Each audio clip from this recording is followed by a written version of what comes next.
Mesec i po dana prošlo je od protesta na kom su građani iz pravca stranačkih prostorija SNS-a gađani pirotehnikom. Na kom su se iza tih prostorija pripadnici Kobri potezanjem službenog pištolja izvlačili iz naizgled bezizlazne situacije. I na kom su na kraju te prostorije ruinirane. Pored cifre od 15.000 evra, koju grad Novi Sad zbog slomljenih stakala sada potražuje, jedan student plaća zbog te večeri visoku cenu. Da stvarno ne mogu da verujem da se tom detetu desilo sve što se desilo. Jer ja sam advokat. Ja sam branila za najteža krivična dela.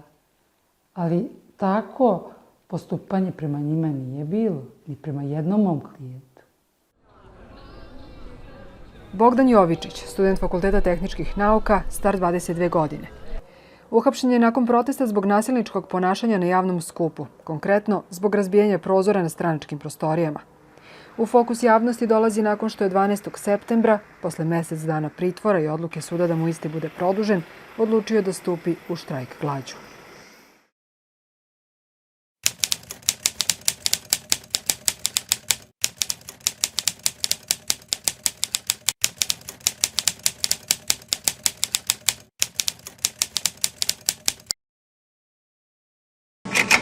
Ovo je najveća ispovest. Ispovest jednog huligana. Nakon informacije da Bogdan štrajkuje glađu, usledila je fotografija, zbog koje je javnost njegovo ime dobro zapamtila. Na sahranu oca pripadnici Uprave za izvršenje krivičnih sankcija dovode ga sa lancima na nogama. To su videli cijela Srbija i te slike su kružile i širom sveta.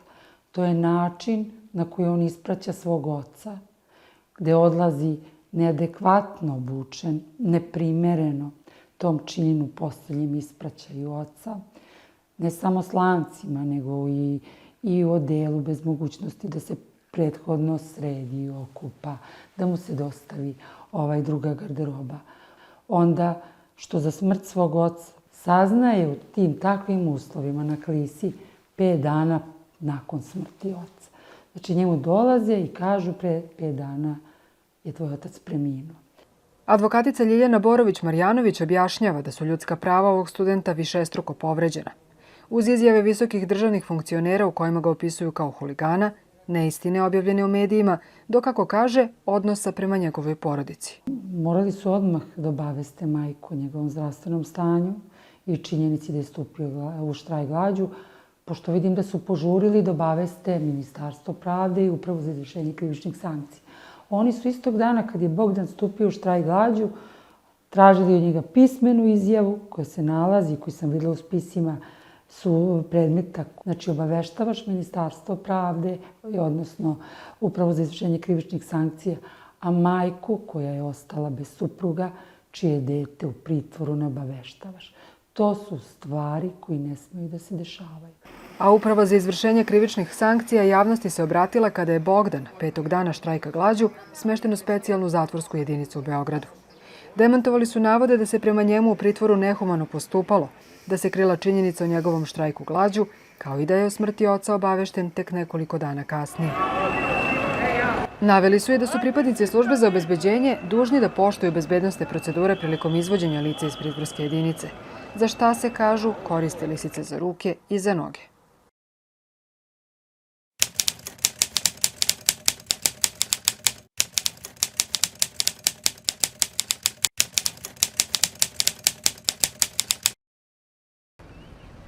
U slučaju studenta Bogdana Jovičića sljedeći korak bilo je obraćanje Evropskom sudu za ljudska prava u Strazboru.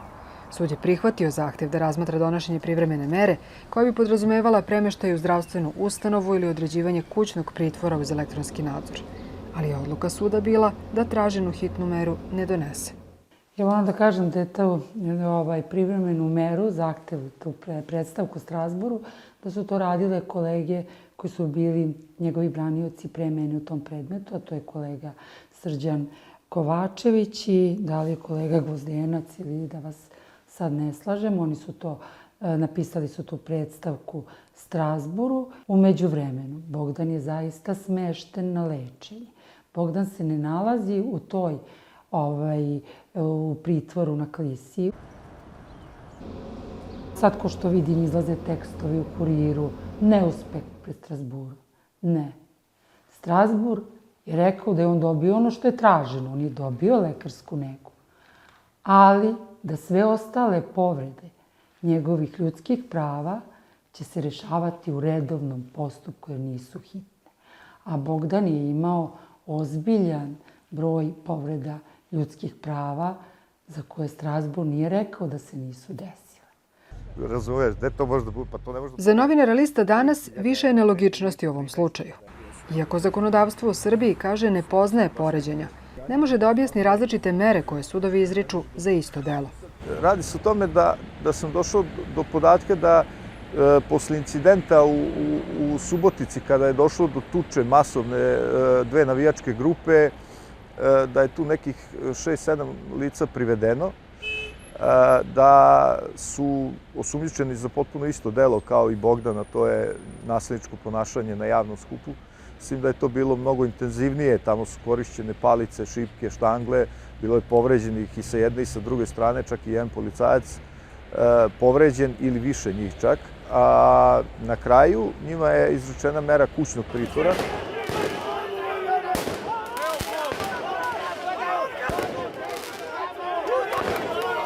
Ovo je jedna odmazda nad jednim momkom i ne samo nad njim, nego je on primer toga da kako će proći neko ko se usudi da ošteti imovinu Srpske napredne stranke, koja se sad, vidimo, poistovećuje sa državnom imovinom. Ja neću da branim to i da opravdavam bilo kakvo uništenje nečije imovine, ali ne možemo da posmatramo to kao izolovan slučaj. Znamo šta se desilo tih dana ranije. Ja sam bio prisutan na ulici kada su gađani ljudi vatrometima, petopovskim udarima i svime ostalom. Znamo ko je tu bio.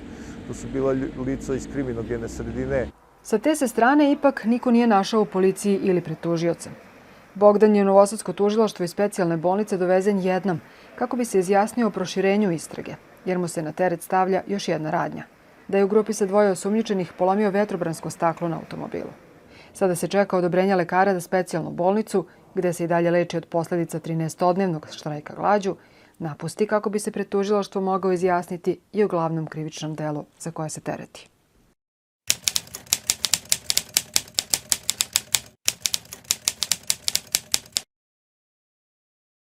Hvala na ovom razgovoru. Dakle, nova informacija koju smo čuli ove nedelje jeste da je Evropski sud za ljudska prava odlučio da ipak ne prihvati zahtev pravnog zastupnika studenta Bogdana Jovičića za određenjem privremene hitne mere.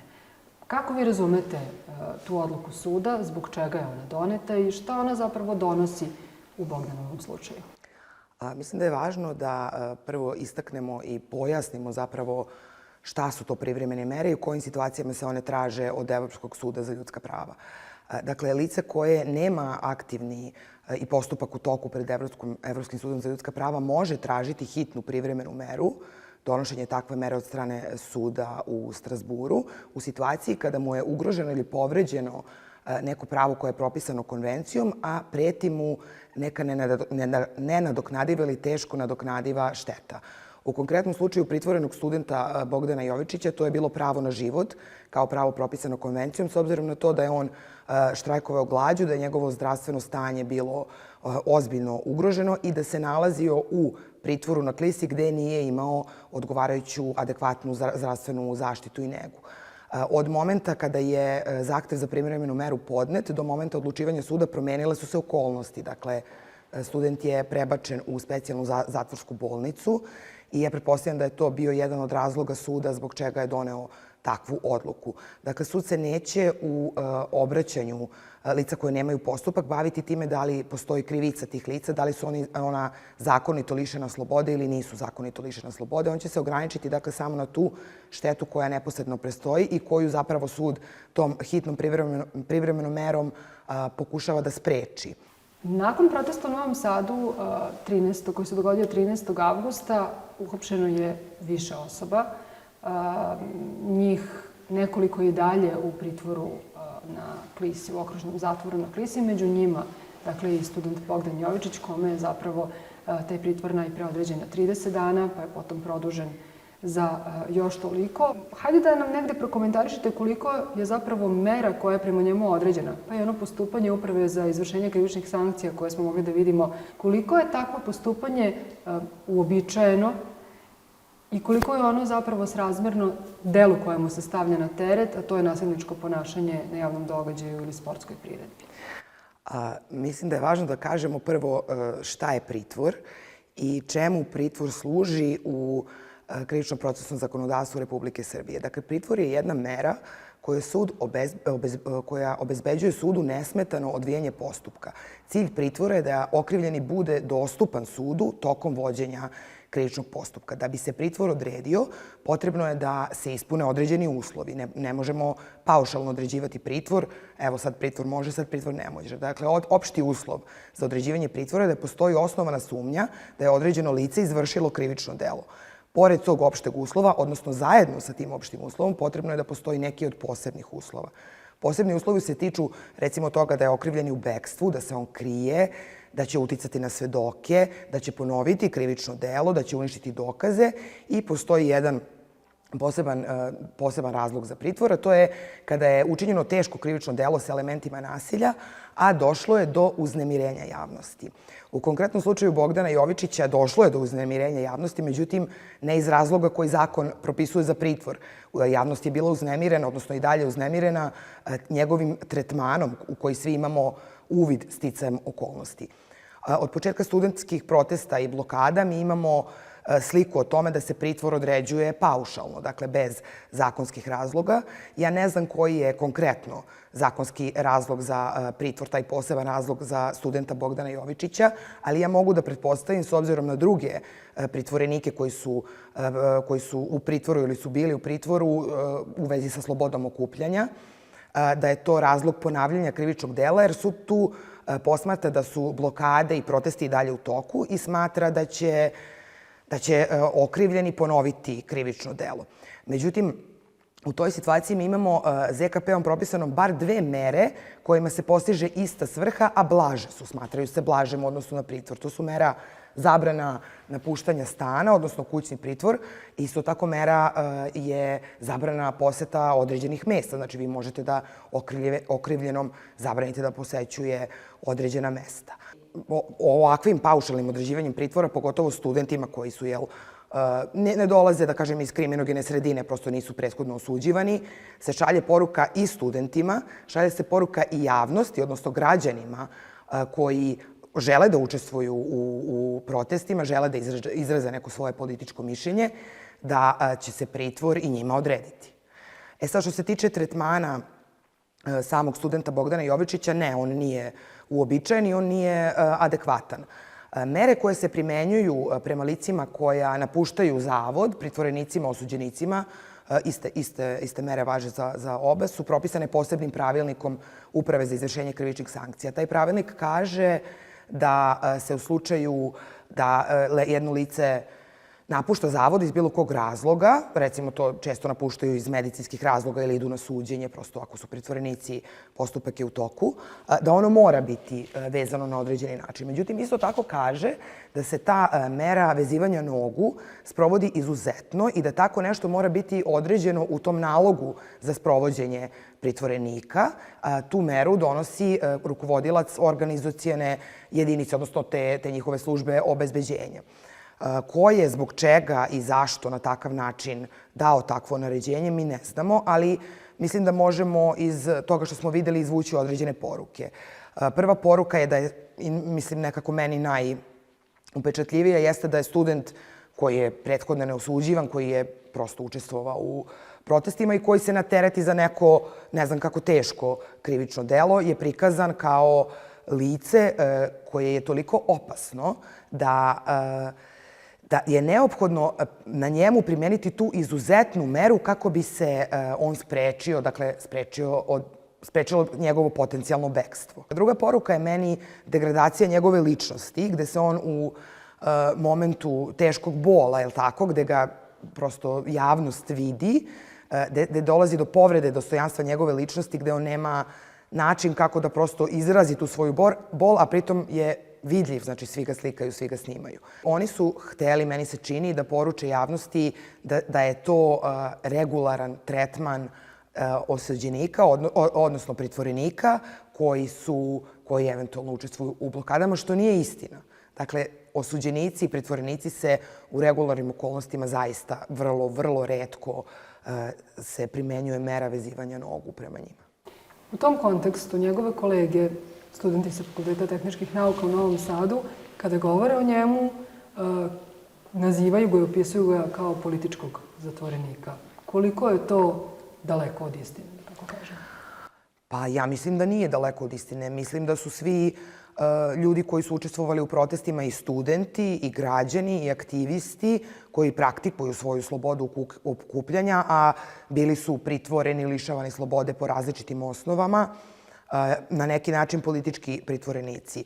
I o tome u prilog govori činjenica da mi imamo dosta slučajeva gde dolazi do odbacivanja krivične prijave ukoliko je ona uopšte bila podneta. Ono što je važno isto da kažemo jeste da se pritvor i prosto pravosuđe pretvara u instrument izvršne vlasti gde se te mere lišenja slobode, a pogotovo pritvora koje određuje sud, one se zapravo koriste kao sredstvo zastrašivanja, kao sredstvo odvraćanja građana da učestvuju u mirnim protestima i kao sredstvo kojima se žele zapravo građani, odnosno studenti, primorati da odustanu tih legitimnih ciljeva koji nužno podrazumevaju promenu vlasti.